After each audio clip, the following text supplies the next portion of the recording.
네, 그러면은 이제 두 번째 영상 본격적으로 시작해 보도록 하겠습니다. 교과서는 38페이지입니다. 38페이지. 우리가 지금 사법부에 대한 내용을 다루고 있는데, 사실 사법부에는 지금 앞에서는 계속 법원에 대한 이야기를 했었는데요. 사법부에는 사실 법원과 헌법재판소 이 두 가지의 기관이 존재하고 있습니다.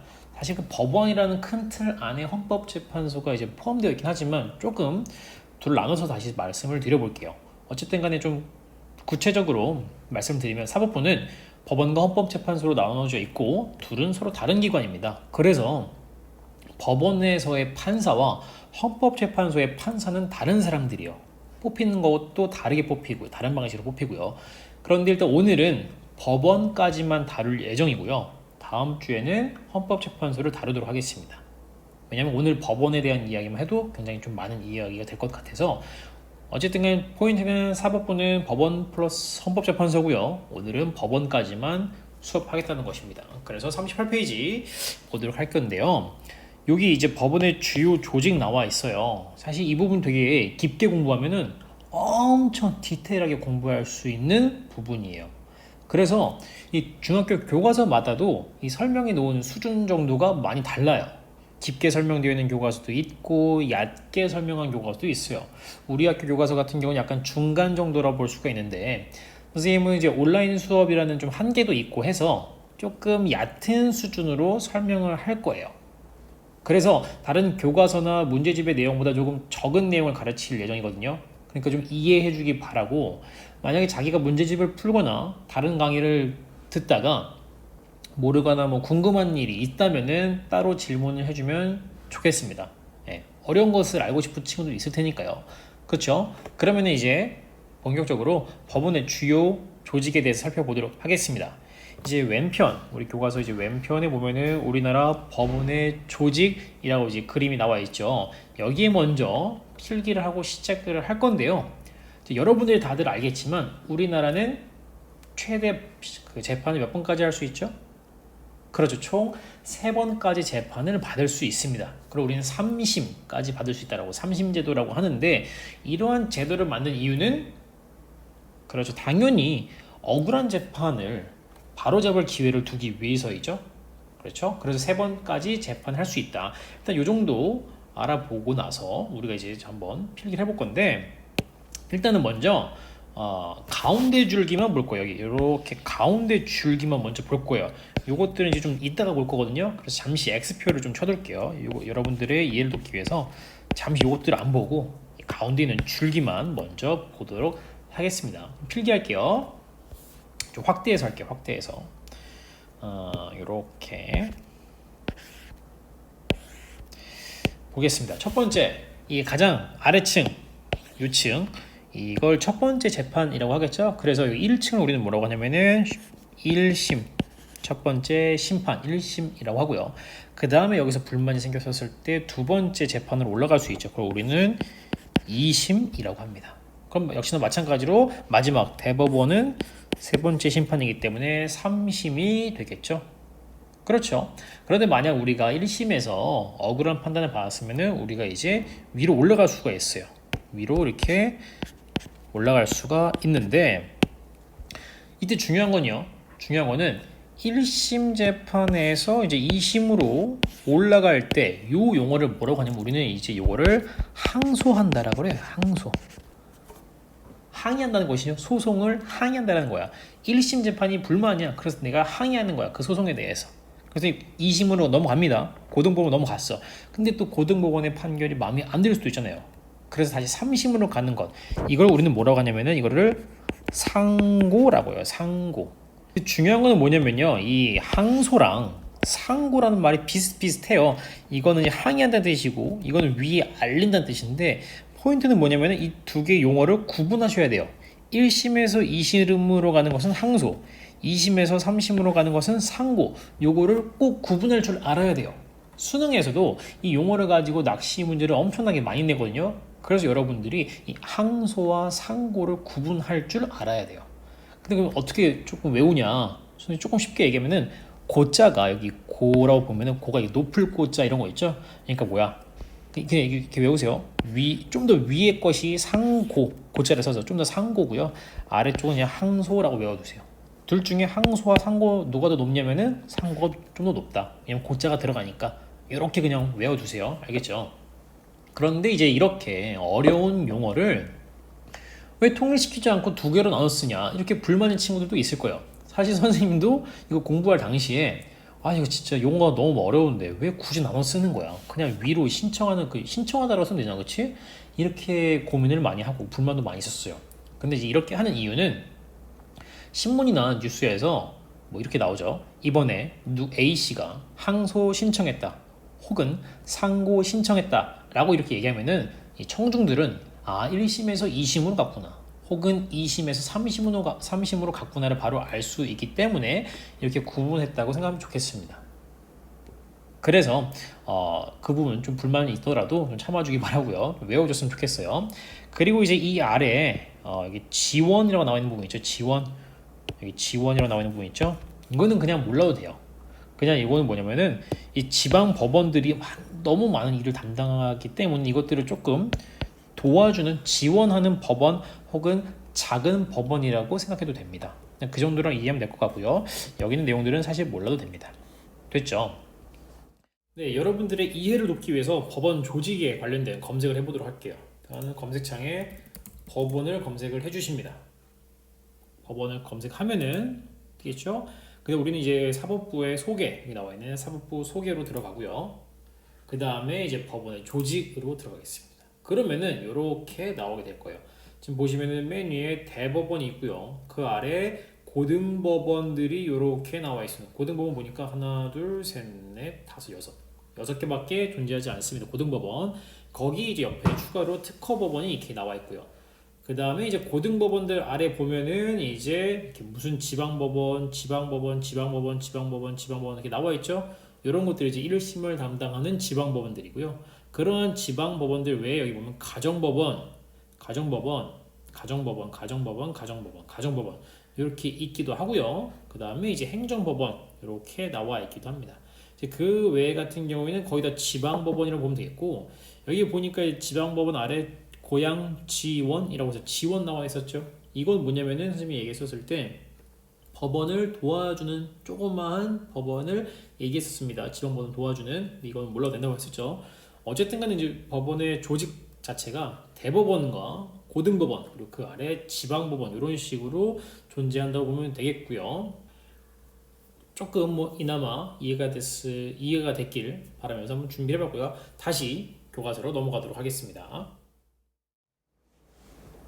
네, 이제 다시 교과서로 넘어와서 이 조직들 중에서 조금 특별한 법원들을 살펴볼 겁니다. 이제 여기를 지울 거예요. 여기를 이제 지울 겁니다.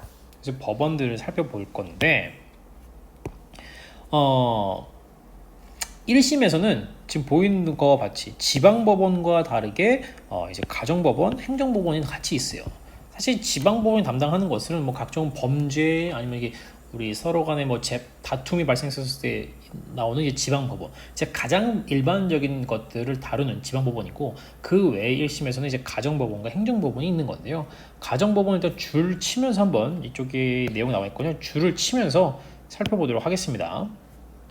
첫 번째, 가사 사건과 소년보호 사건을 담당하는 것이 바로 이제 가정법원입니다. 가정법원.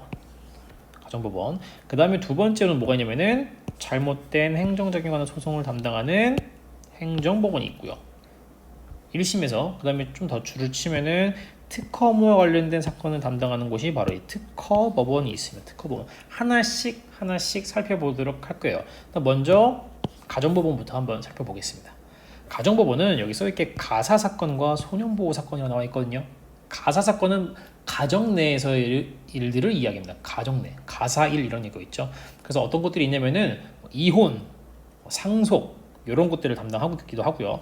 소년보호 사건을 여러분 청소년 범죄, 청소년 재판 이런 것들과 관련돼서, 즉 가정과 관련된 그런 사건을 다루는 곳이 바로 가정법원이 되는 겁니다. 괜찮겠죠? 이런 것들은 좀 특수한 법원이라고 보면 되겠어요.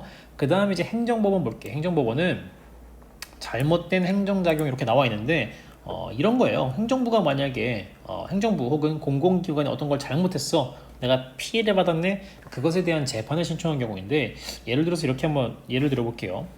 남양주 시청에서 직원이 도로에 맨홀 뚜껑을 열어놨어. 근데 선생님이 뭐 이렇게 스마트폰 보면서 걸어가다가 그 맨홀 뚜껑을 열려있는 거 못 보고 빠져버렸어. 다쳤죠. 그쵸? 그럼 이거 누구 잘못이야? 남양주 시청의 공무원 잘못이죠. 그쵸? 이런 경우에 이제 행정법원에다가, 왜냐면 공공기관이 잘못한 거니까, 그래서 이제 행정법원, 이런 것들은 행정법원에 소송을 걸 수도 있다라고 보는 것이죠. 됐죠? 그 다음에 이제 특허법원 보겠습니다. 특허법원 되게 쉽죠? 특허법원은 어떤 특허랑 관련된 부분 추가로 뭐가 있냐면 저작권이 있어요. 저작권. 요즘에 가장 문제되는 저작권. 이 저작권과 관련해서 이제 다루는 곳이 특허법원인데, 이 특이점은 여기 특허법원 보면요, 위치가 2심에서 시작하죠. 2심에서 시작하는데 이게 무슨 얘기냐? 특허법원은 처음에 시작했을 때부터가 여기 두 번째 층에서 시작해요. 그래서 특허법원에서 만약에 불만이 생기면은 바로 대법원으로 가게 된다는 것이죠. 즉 두 번밖에 재판을 할 수가 없어요. 특허랑 관련된 재판은. 일반적인 재판 같은 경우는 총 3번까지 가능하단 말이죠. 근데 특허랑 관련된 재판은 2번까지밖에 불가능해요. 왜냐하면 이 재판이라는 게 사실 하루아침에 결정되는 게 아니에요. 사실 대법원까지 가게 되면은 몇 년이 걸리는 경우도 많아요. 사실 지금 박근혜 대통령 탄핵된 지가 꽤 오래됐는데 아직까지도 재판 중이란 말이에요. 그런 것처럼 사실 대법원까지 가게 되면은 진짜 재판이 길거든요. 그런데 저작권 특허 문제는 빨리 해결돼야 되잖아요. 이게 돈이랑 관련된 문제이고 이것 때문에 큰 피해가 발생할 수가 있기 때문에 최소한으로 빨리 문제를 해결할 수 있고 신속하게 처리하기 위해서 딱 2번만 재판받을 수 있도록 하는 게 특징이라고 보면 되겠습니다. 그래서 특허법원이 좀 특별해요. 어쨌든 간에 특허랑 관련된 재판은 특허법원에서 처음으로 시작이 되고, 이 판단이 마음에 들지 않으면 마지막인 바로 대법원으로 재판이 넘어가게 된다는 것이죠. 그래서 특허랑 관련된 재판은 딱 2번밖에 못하는 2심제라고 생각을 하시면 되겠습니다. 그래서 이 왼편에다가 이 내용들을 한번 선생님이 간단하게 필기를 해볼 거거든요. 그래서 한번 여러분들도 따라서 써주면 좋을 것 같아요.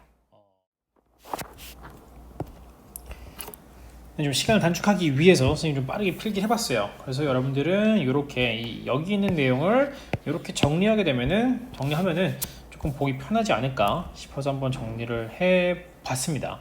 그러면은 이제 특별한 법원까지 다 살펴봤어요. 그러면 이제 우리 여기 이 내용 잘 안 봤기 때문에 다시 전체적으로 한번 정리 한번 해보도록 하겠습니다. 그래서 다시 살펴보게 되면은 1심 법원에는 총 3가지가 있습니다. 그래서 여기에서 만약 1심 판결이 억울하다 생각이 들면은 이제 고등법원으로 항소할 수 있고요. 여기서 2심이 시작되는데 여기도 만약에 판결에 불만이 있다면은 마지막 대법원으로 상고할 수 있다는 것이죠. 이렇게 보면 되겠고요. 이제 우리가 줄을 쳐보면서 이제 이쪽에 줄 치면서 한번 수업을 들어보도록 하겠습니다. 일단 먼저 지방법원부터 하겠습니다. 지방법원은 검색걸로 하겠습니다. 1심 사건을 재판하거나 라고 나와 있어요. 1심 사건을 재판하거나, 그리고 뒤에 요 내용들은 지울 거예요. 이건 지울 겁니다. 왜냐면은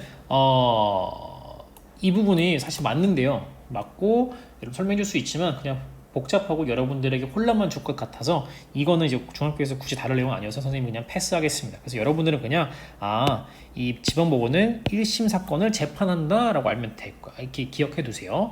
그 다음에 고등법원 넘어가겠습니다.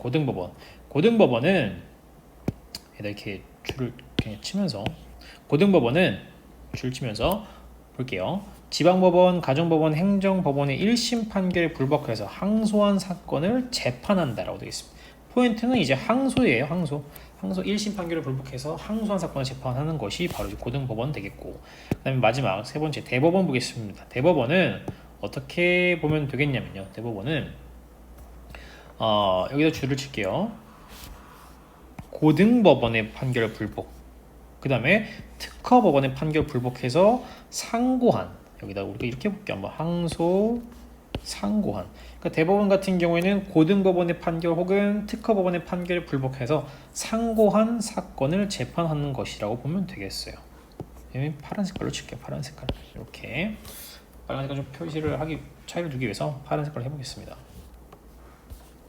이렇게 이런 식으로 이제 법원의 조직에 대해서 한번 살펴봤어요. 그런데 많이 어렵죠, 그렇죠? 그래서 우리가 이제 교과서 아래에 있는 내용을 같이 풀면서 이해를 했는지 한번 확인해 봅시다.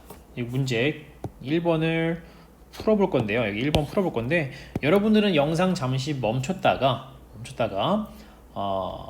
풀어보고 나서 선생님 영상 다시 시청해주면 좋을 것 같아요. 그래서 이제 풀어보도록 하겠습니다. 영상 멈췄다 푸는 거 맞죠? 네, 보겠습니다. 1번 문제 보면은 어떻게 이게 내용이 읽어보니까 박 씨가 장 씨를 다치게 했어요. 상해를 입혀서 상해가 이제 상처를 입혔다는 거죠. 박 씨가 장 씨를 다치게 했어. 그래서 이제 재판을 받게 된 건데 여기다 한번 포인트를 보면은 지방법원에서 1심 재판을 받았단 말이 있어요. 그렇죠?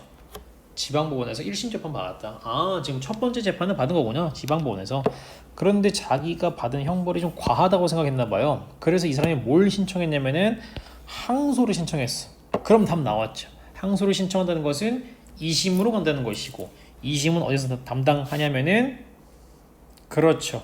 고등법원에서 담당하겠죠. 그래서 이 고등법원이 바로 기역에 해당한다라고 보면 되겠습니다. 이거는 쉬웠죠. 두 번째 보면은 여기는 이제 미임회사, 세무회사가 어떤 문제를 가지고 싸우고 있었냐면은 특허를 가지고 소송을 하고 있었어요. 그렇죠? 지금 보면은 써있지만 몇 년째 소송 이거 갖다 했죠. 그렇지? 굉장히 길단 말이에요. 그래서 최근 특허법원의 판결에서 패소 졌단 말이야. 근데 이 소송 결과를 인정할 수 없어요. 그래서 어떻게 하냐면은 상고하려고 한다. 상고 무슨 뜻이냐면은 2심에서 3심으로 신청하는 것을 상고라고 하고요. 그 상고는 누가 담당하냐면은 그렇죠. 대법원이 담당하고 있죠. 맞죠? 그래서 정답은 대법원이 되겠고.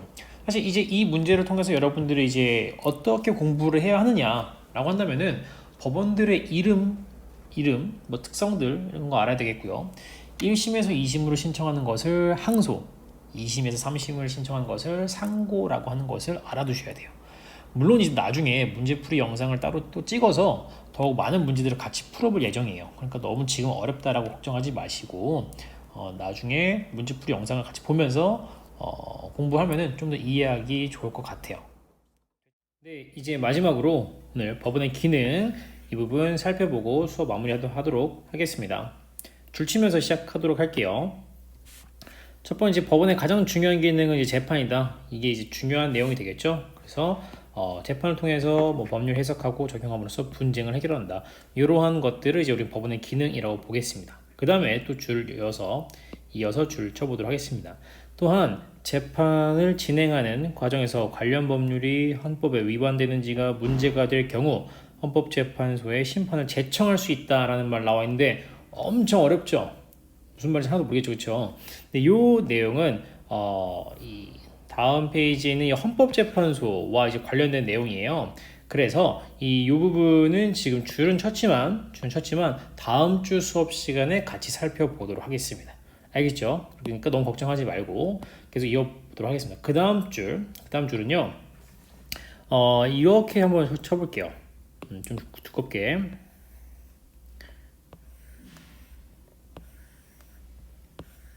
무슨 얘기냐? 이 뒷부분은요 보지 않겠습니다. 이 뒷부분은 생략하겠습니다. 왜냐하면 내용이 좀 어렵습니다. 어렵기도 하고 굳이 우리 수준에서 다룰 만한 내용도 아니기 때문에 선생님 그냥 과감하게 이 부분은 생략하겠습니다. 그냥 뭐 X표를 치든 상관없습니다. 그래서 우리가 볼 부분은 이 검은 색깔 줄로 줄친 부분만 살펴볼 건데 그것도 오늘 살펴보는 것이 아니라 다음 주에 살펴볼 예정입니다. 헌법재판소랑 관련해서. 그렇게 해서 오늘 수업은 이 정도로 이제 마무리를 하고자 합니다. 그래서 처음부터 다시 보면은 법원의 의미 같은 거 얘기했었고요. 사법부의 독립이 왜 필요한지, 그리고 독립을 위해서는 어떤 것들을 보장하고 있는지 이런 거 봤었죠. 그 다음에는 이제 법원의 주요 조직, 뭐지 이런 내용들 좀 봤었습니다. 그 다음에 이제 법원의 기능은 다음 주에 조금 더 자세하게 살펴볼 것이다 라고 보면은 될 것 같아요. 그래서 오늘 이 상권분립, 그래서 이 사법부라는 기관을 간략하게 살펴봤습니다. 다음 주에는 헌법재판소에 대한 이야기를 하려고 하니 오늘 수업 내용도 열심히 복습해 주기 바랍니다. 알겠죠? 오늘 수업 마치도록 하겠습니다. 네, 고생했습니다.